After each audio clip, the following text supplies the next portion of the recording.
الحمد لله وكفى وسلام على عباده الذين اصطفى أما بعد فأعوذ بالله من الشيطان الرجيم بسم الله الرحمن الرحيم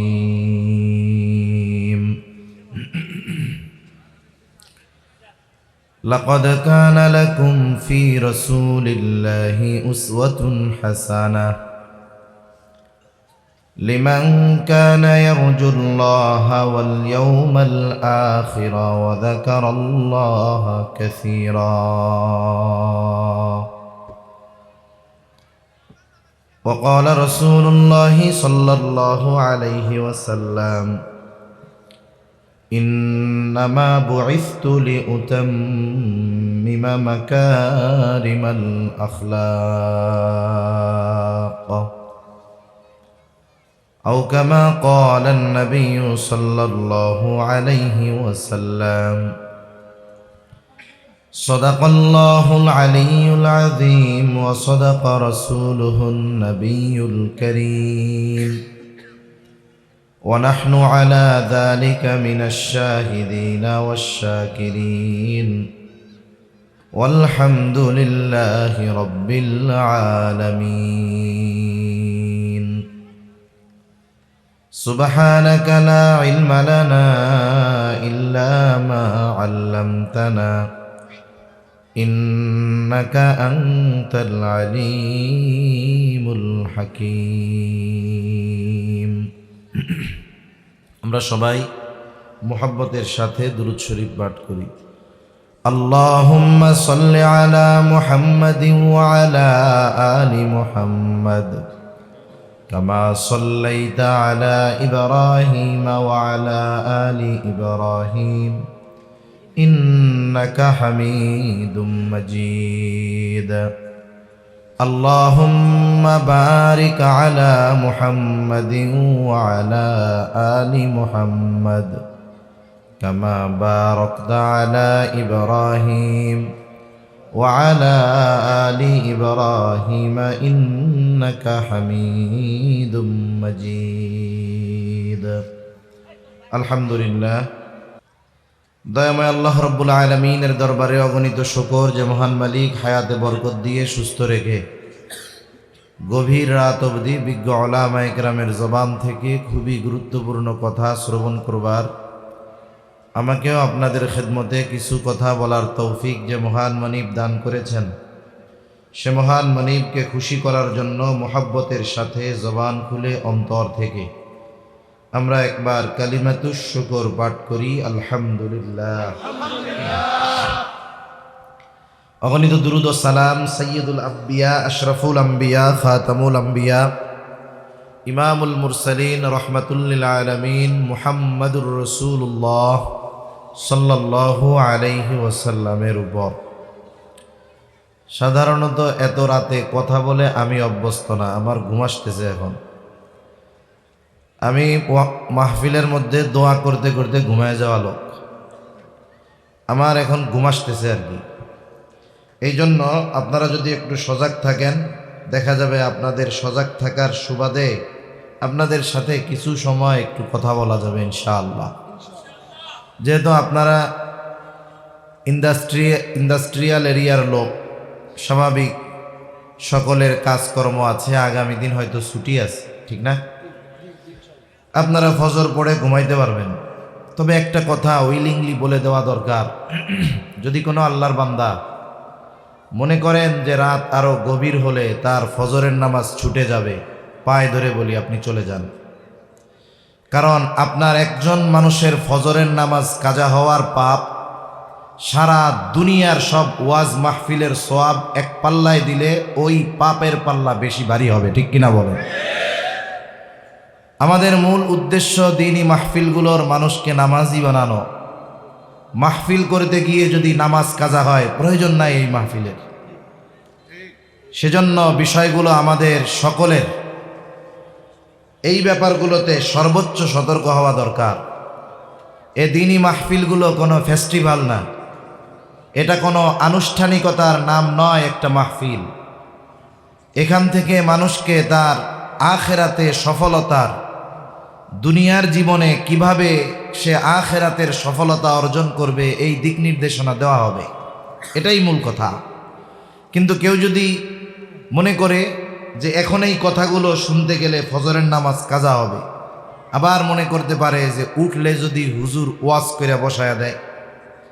এক ওয়াজ করা শুরু করছে, মানুষের অভ্যাস হলো প্রথমে কিছু সময় বসবে, এরপরে সবাই বসবে প্রথম, এরপরে শ্রোতাদের ক্লাসিফিকেশন হয়ে যাবে। একদল কিছু সময় বসবে, এলো হুজুরে দেখতে আসছে, আগে কোনো দিন দেখে নাই, সুন্দর মতো দেখবে হুজুর কালা না ধলা, দাড়ি পাকা কাঁচা আছে কিনা, মোটা না চিকুন, দেখা শেষ, আস্তে করে উঠবে। আরেকজন আসবে, আরেক ধরনের শ্রোতা, এরা আসছে শুনতে, যদি শুনতে ভালো লাগে তবেই শুনবে, শুনতে ভালো লাগলে শুনবে, যদি একটু পরে দেখে যে না শুনতে ভাল লাগতেছে না, আরেকটা রেখে চল জায়গা ভাল লাগে না। খুব কম মানুষ আছে যে সে শুধু শুনতে আসছে এমনটা নয়, বরং সে চিন্তা করবে যে যেহেতু আমার ব্যস্ততা নাই, আমি গভীর রাতে ঘুমিয়ে অভ্যস্ত, ফজরের নামাজ কাজাও হবে না, তাহলে এই বেটা আসছে, দেখি দুই চারটা কথা শুনি যেগুলো আমার জীবনের জন্য কাজে লাগে কিনা। মাহফিলে এই তিন ধরনের লোক থাকে বেশি। তা আমি আবার এই জন্য একটু সুযোগ দিয়ে দিলাম যে যার ফজরের নামাজ কাজা হওয়ার সম্ভাবনা আছে সে নির্দ্বিধায় চলে যাবেন। তা গল্প বলতে গেছিলাম, এক হুজুর ওয়াজ করতে বসছে, লোকজন তো উঠা যায়, কি করা যায়, উনি এক পলিসি নিছে, ওয়াজের শুরুতেই আইসা বলে যে আজকে আপনাকে শয়তান দেখামু। সবাই চিন্তা করতেছে শয়তান কেমনে দেখাইব। এক নাম্বার, কথাটা বলার দ্বারা একটা আকর্ষণ আছে, শয়তান তো দেখাবে, কোন সময় শয়তানটা দেখায়। আপনারা মাঝে মধ্যে হকাররা শহরে বা বড় বাজারে বিভিন্ন প্রকারের গাছগাছরা বিক্রি করে, ঠিক না? বিক্রি করে কোন বাহানা দিয়ে? তার কাছে বক্সের মধ্যে কিছু সাপ আছে, এই সাপটা দেখামো লাস্টে, এই একটা আকর্ষণ দিয়া আগে পাবলিকরে ভুলভাল দিয়া পাশের জঙ্গল থেকে কেটে আনা গাছের গোড়া শিকড় আগে বিক্রি করে লয়, আর পাবলিক চিন্তা করে কোন সময় দেখব। এই চিন্তা করে করে ওই বেটার কথা যে মিথ্যা, তার এক গাছড়ায় সব রোগ সেরা যায়, এটা সবাই জানে মিথ্যা, এরপরেও ওই আকর্ষণের কারণে খেয়ালের সাথে কথাগুলো শুনতে থাকে, ঠিক কিনা বলেন? আবার কত জায়গায় তাদের কিছু কর্মীও আছে, মানুষগুলো যখন চারদিকে গোল হয়ে ওগুলো দেখে, আল্লাহর বান্দার পকেট থেকে তার মোবাইল, মানিব্যাগ, টাকা পয়সা নেওয়ার জন্য কিছু লোক ওনাদের নিয়োগ দেওয়া থাকে, আছে না এরকম? আছে। সবাই খেয়ালে বসে আছে শয়তান কোন সময় দেখাবে।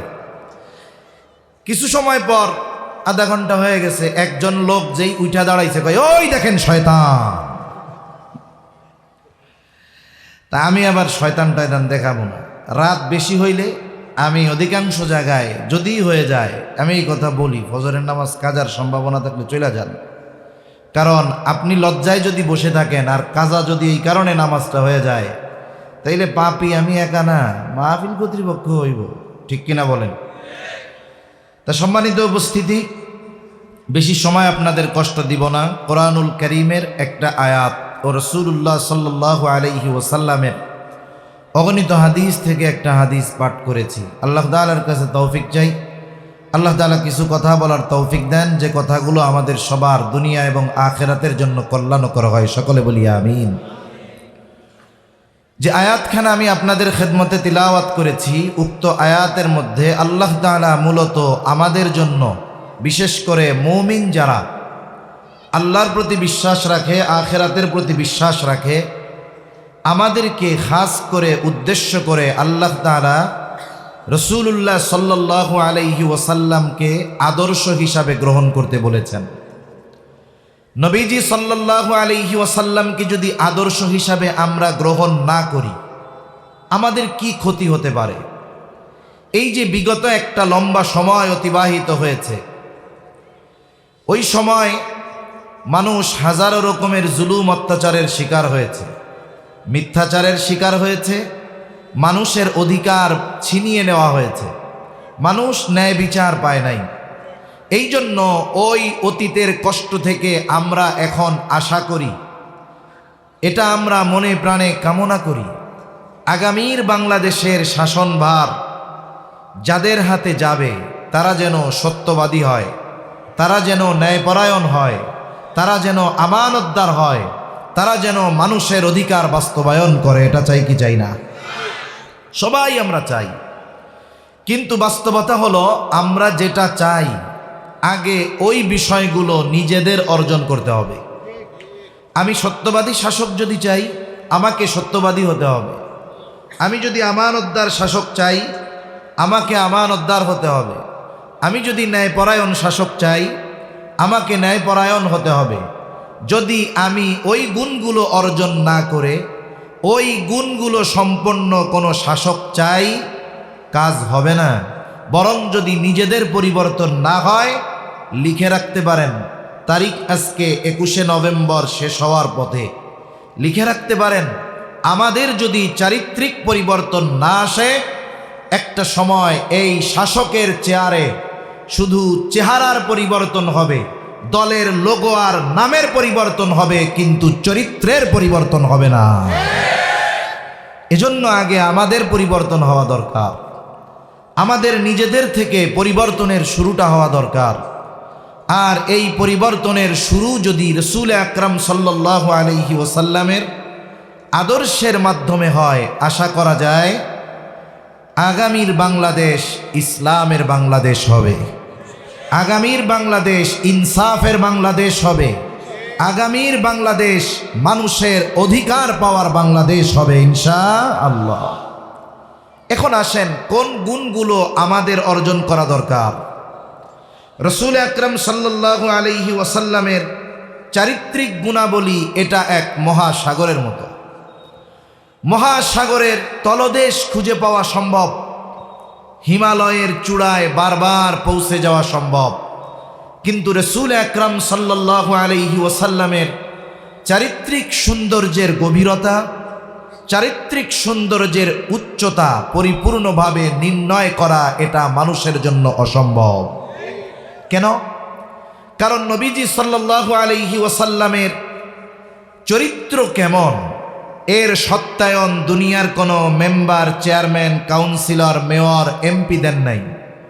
নবীজির চারিত্রিক সৌন্দর্যের সনদ যিনি দিয়েছেন তিনি কে? আরো জোরে বলেন কে? আল্লাহ তাআলা দিয়েছেন। আবার বিষয়টা এমন না যে আল্লাহ তাআলা কোরআনুল কারীমে ওহী নাজিল করে নবীজির চারিত্রিক ব্যাপারে সত্যায়ন করেছেন, তাহলে নবুয়াতির আগে মনে হয় নবীজির চরিত্রে একটু উল্টাপাল্টা ছিল। বিষয়টা এমন নয়, বরং নবীর চরিত্র নবুয়াতির আগেও যেমন ছিল, নবুয়াতির পরেও তেমন।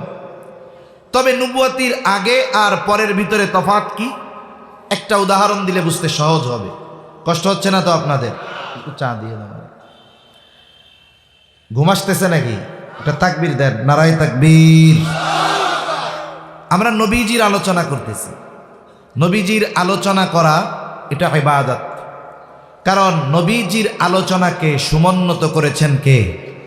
আল্লাহ তাআলা বলেন, ওয়া রাফা'না লাকা যিকরাক, আমি আপনার আলোচনাকে সমুন্নত করে দিয়েছি। নবীজির আলোচনা কত উচ্চ, কত মহান। যেখানেই আল্লাহ সেখানেই নাম হবে মুহাম্মাদুর রাসূলুল্লাহ। আজান দিবেন, আল্লাহর নামের সাথে সাথে নবীজির নাম আছে না নাই? নামাজ পড়বেন, আল্লাহর নামের সাথে সাথে নবীজির কথা আছে না নাই? আপনি আমি দোয়া করব, আল্লাহ বলেন আমার হাবিবের নাম উচ্চারণ করবা না, যেখানে গিয়ে যত বিনয়ের সাথে দোয়া করো না কেন আমি আল্লাহ কবুলও করব না। সুবহানাল্লাহ। তাহলে নবীজির নাম সব জায়গায় আছে, নবীজির আলোচনা সব জায়গায় আছে, স্বয়ং আল্লাহ নবীজির আলোচনা করে। এজন্য আমরাও করতেছি, এজন্য এটা এখন বরকতময় একটা মজলিস। তা মনে করেন আপনাদের একজন বিদেশ থেকে একটা স্বর্ণের বার কিনে আনছে। স্বর্ণের বার চিনেন তো? আমরা চিনবো না কেন? আমাদের শাহজালাল বিমানবন্দরে কত ধরা পড়ে, ওইখানে স্বর্ণের খনি আছে। একজন একটা স্বর্ণের বার কিনে এনেছে বিদেশ থেকে 10 বছর আগে, কিছুই বানায় নাই, স্বর্ণটা সুন্দর মতো ঘরের মধ্যে সংরক্ষণ করে রাখছে আলমারির মধ্যে দীর্ঘদিন। এই দীর্ঘদিন যদি কোনো স্বর্ণ অব্যবহৃত থাকে, আলমারির মধ্যে থাকে, বলেন তো ওই বারটা যখন সে কিনেছিল, স্বর্ণের বারের যেই উজ্জ্বলতা ছিল, 10 বছর পরে স্বর্ণের বারের সেই উজ্জ্বলতা কি থাকবে? থাকবে না। আলহামদুলিল্লাহ। কিন্তু এই স্বর্ণের বারের উজ্জ্বলতা না থাক, দাম কি কমে যাবে নাকি? পিতলের মতো দেখা যায়, যাক, দাম কমবে না। স্বর্ণকারের কাছে নিয়ে একটু আগুনে পোড়াইলে অথবা অ্যাসিড পানির মধ্যে একটা চুবনি দিয়া দিলে আগের মতো উজ্জ্বল হয়ে যাবে, ঠিক না? তাহলে উজ্জ্বলতা থাক আর না থাক, স্বর্ণের দাম কমবে না কখনো। অনুরূপভাবে নবীজির নবুয়াতির আগের চরিত্র স্বর্ণ। এটা কেমন? যদি উপমা দেই, হয়তো এই স্বর্ণ একটু উজ্জ্বল কম, আর নবীজির পরবর্তী নবুয়াত পরবর্তী চরিত্র কেমন? বলে ওটাও স্বর্ণ, কিন্তু কি ওটার উজ্জ্বলতা বেশি। কেন? বলে নবুয়াতির আগে নবীজির চারিত্রিক সৌন্দর্যে মুখরিত হয়েছে শুধু মক্কাবাসী, আর নবুয়াতির পরে নবীজির চরিত্রে মুখরিত হয়েছে, নবীজির চরিত্রে মুগ্ধ হয়েছে গোটা বিশ্ববাসী। সুবহানাল্লাহ। রাসূলুল্লাহ সাল্লাল্লাহু আলাইহি ওয়াসাল্লামের এই চারিত্রিক সৌন্দর্য নবুয়াতির পরে না, বরং নবুয়াতির আগেও ছিল। আল্লাহ সুবহানাহু ওয়া তাআলা বিশেষ ব্যবস্থাপনার মাধ্যমে আমার আপনার নবীজির চরিত্রকে নবুয়াতির আগেও হেফাজত করেছেন। সুবহানাল্লাহ বলেন। একটা মূল কথা মনে রাখবো আমরা। মূল কথাটা কি? শরীয়তে ইসলামে আমার আপনার নবীজির নবুয়াতির পরে যত কিছু হারাম করা হয়েছে ইসলামে, আমার আপনার নবী নবুয়াতির আগে ওই ধরনের কোনো কাজ করেন নাই, এবং আল্লাহ তাআলা আমার আপনার নবীর দ্বারা ওই ধরনের কোনো কাজ সংগঠিত হতেও দেন নাই। সুবহানাল্লাহ। প্রথম বিষয়, নবীজির মাধ্যমে নবুয়াতির আগে ওই সমস্ত বিষয় সংগঠিত আল্লাহ হতে দেন নাই যেগুলো নবুয়াতির পরে আল্লাহ হারাম করেছেন। কেন? কেন নবীজিকে করতে দেন নাই? অনেক জবাবের মধ্যে একটা জবাব, আমাদের দেশে অনেক মানুষ আছে তার জীবনের বড় একটা অংশ পাপাচার, গোনা এগুলোর মধ্যে কাটে।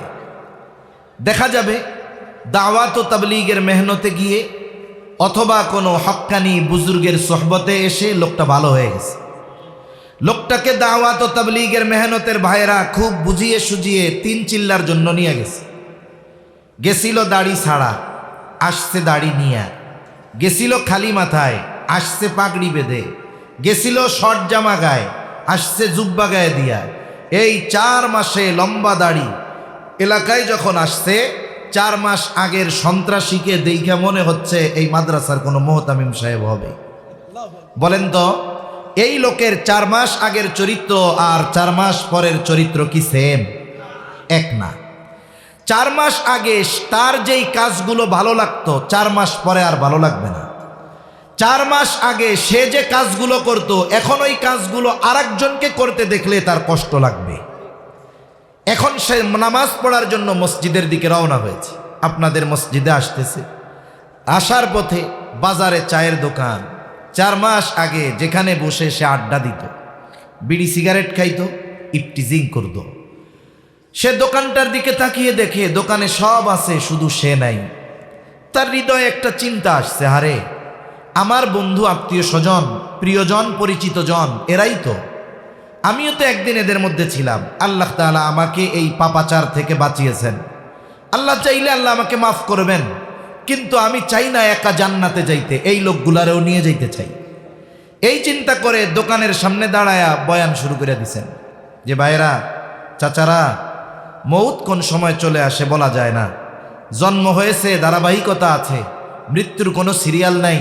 হতে পারে 5 মিনিট পরে আমি লাশ হয়ে যাব। আসেন, আল্লাহ আমাদেরকে বিনা কারণে দুনিয়ায় পাঠান নাই, আমরা সময়গুলো এভাবে নষ্ট না করে চলেন মসজিদে গিয়ে নামাজটা পড়ি, গোনা ছেড়ে দে। এই যে সুন্দর কথা যখন সে বলবে, বলেন তো ওই জায়গার সব মানুষের তার এই ভালো কথাগুলো ভালো লাগবে? কয়েকজন চিন্তা করবে কথা তো ঠিক, কয়েকজন চিন্তা করবে সাথে যাই, আর কয়েকজন বিরক্তি হয়ে জবাব দিবে দুরুমিয়া 6 মাস আগে তোমার ঠেলায় টিকতে পারি নাই, এখন আল্লাহর ওলি হয়ে গেছো, তাই না? এই রকম তিরস্কার করে খোঁচা মেরে কথা বলার লোক সমাজে আছে না নাই? বলেন তো যেই লোকটা ভালো কথার দাওয়াত দিল তার ফিডব্যাক প্রতি উত্তর যদি এই ধরনের কথার মাধ্যমে হয়, তার দিলে কষ্ট লাগবে কি লাগবে না?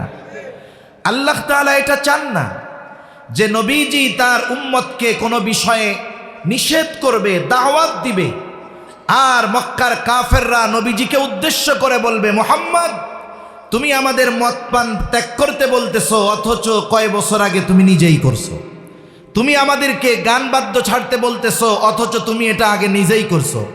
তুমি আমাদেরকে মূর্তি পূজা ছাড়তে বলো, অথচ তুমি এক সময় এটা করছো। এই ধরনের কোনো কথা যেন আমার আপনার নবীকে কেউ না বলতে পারে, এই জন্য নবুয়াতির পরে আল্লাহ যেগুলো হারাম করেছেন ওই ধরনের কোনো কাজ নবুয়াতির আগে আমার আপনার নবীর মাধ্যমে কখনো হয় নাই। সুবহানাল্লাহ। বরং নবুয়াতির বহু পরে মদ হারাম হয়েছে, নবুয়াতির পরেও মদ বৈধ ছিল। 4 ধাপে আল্লাহ তাআলা মদকে হারাম করেছেন। নবুয়াতির পরেও মদ খাওয়া জায়েজ ছিল, সাহাবায়ে কেরাম খেয়েছেন, কিন্তু কেউ এ কথা বলতে পারবে না নবুয়াতির পরে মদ পান তো বহুদূর। আমার আপনার নবী নবুয়াতির আগে কোনোদিন মদ পান বহুদূর, মদের পেয়ালা ধরেছেন, মদের মজলিসে বসেছেন, নবুয়াতির আগে এই কথা নবীর সবচাইতে বড় দুশ্মন আবু জেহেল উতবা সাহেবাও বলতে পারে নাই। কেমন ভাবে আল্লাহ হেফাজত করেছেন একটা উদাহরণ দেই। নবীজি বলেন যে আমি তখন বালক, 10-11 বছর 12 বছর বয়স, মক্কার মধ্যে বড় একটা বিবাহ অনুষ্ঠান হবে। অনুষ্ঠানের মূল আকর্ষণ কি? রাতের বেলা খাবার দাবারের পরে সারা রাত ব্যাপী নাচ গানের আয়োজন। সকলে খুব আনন্দিত যে সারা রাত নাচ গান হবে। এইবার খাওয়া দাওয়া শেষে সবাই অপেক্ষা করতেছে কখন ডাক আসবে যে নাচ গানের অনুষ্ঠান কোথায় হবে। নবীজি সাল্লাল্লাহু আলাইহি ওয়াসাল্লাম বলেন খাওয়া দাওয়া সেরে আমরা বসে আছি, ইতিমধ্যে একজন ঘোষণাকারী ঘোষণা দিলেন তাড়াতাড়ি আসো, অমুক জায়গায় নাচ গানের অনুষ্ঠান শুরু হবে। এই কথা বলার সাথে সাথে সকলে উঠে হুড়মুড়িয়ে দৌড় শুরু করছে। কারণ কি চিন্তা করে, আগে গিয়া আগে বসতে পারলেই তো ভালো মতো দেখা যাবে, শোনা যাবে, ঠিক কিনা বলেন? ওটা তো আর ওয়াজ মাহফিল না। ওয়াজ মাহফিলে কত জায়গায় দেখি সামনে ফাঁকা, 10 বার কইছি আসে না। আমি কই যেই লোকদের 10 বার বললে পেছন থেকে সামনে আসে না, 1 ঘন্টা ওয়াজ করব আর এই ওয়াজের উপরে ওরা আমল করবে, শয়তান বিশ্বাস করলেও আমি বিশ্বাস করি না। কারণ যেই লোক যেই হুজুরের কথায় সামনে থেকে পিছে আসতে পারে না, সে ওই হুজুরের কথায় সুদ ছেড়ে দিবে, ওই হুজুরের কথায় ঘুষ ছেড়ে দিবে, ওই হুজুরের কথায় পর্দা মানে বেপর্দা ছেড়ে দিবে, এটা বিশ্বাস করার মতো মনে হয় না। এরপরেও কিছু আল্লাহর বান্দা তো আছে, তারা থাকবেই। তো সম্মানিত উপস্থিতি, নবীজি বলেন সবাই দৌড় শুরু করছে। এইবার নবীজিকে তারা ডাকতেছে মুহাম্মদ আসো আসো আসো, নাইলে তুমি আগে না গেলে তোমরা জায়গা পাবো না, তাড়াতাড়ি আসো। নবীজি বলেন ওরা তো দৌড় শুরু করছে, আমার 2 চোখ জুড়ে ঘুম চলে আসছে, আমি ক্লান্ত হয়ে গেছি, ওরা আমাকে রেখেই চলে গেছে। নবীজি বলেন আমি ঘুমিয়ে পড়েছি বাড়ির এক পাশে, সারা রাত কেটে গেছে, নাচ গান ভোর রাত্রে শেষ, আমার কোনো খবর নেই, কোনো আওয়াজ আমার কানে আসে নাই, আমি প্রচণ্ড ঘুমে আচ্ছন্ন। সকালবেলায় সূর্যের আলো আমার চোখে যখন পড়েছে, ঘুম ভাঙছে, কেউ নেই, সারা রাত কি হয়েছে আমার কোনো খবরও নাই। সুবহানাল্লাহ। এভাবে আল্লাহ তাআলা আমার আপনার নবীকে হেফাজত করেছেন। আমি নবুয়াতির আগের কথা বলতেছি।